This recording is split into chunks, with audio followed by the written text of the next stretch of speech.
পানী আৰু দেউতাৰ কপালৰ ঘাম কোন দেশৰ মাটিত হৈ পৰে।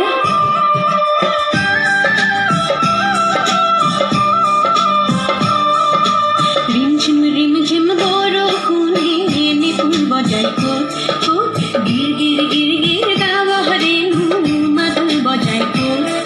এই অসম দেশত এই মাইহাং বাতি সোৱাদ পানী যাচে কোনে ক'ত। তাৰ পদূলিৰ কেতে কিনো মলে মলাই ক'ত।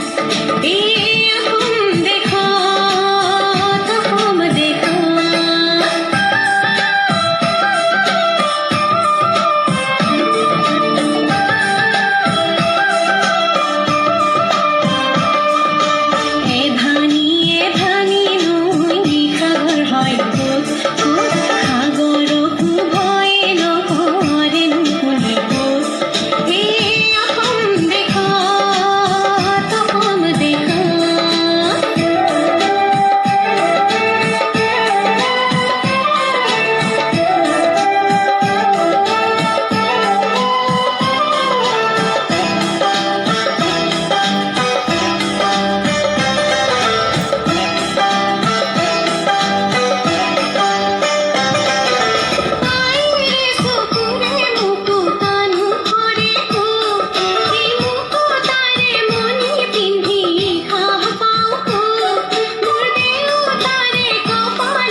রিমঝিম বরষুণে নিপুণ বজায়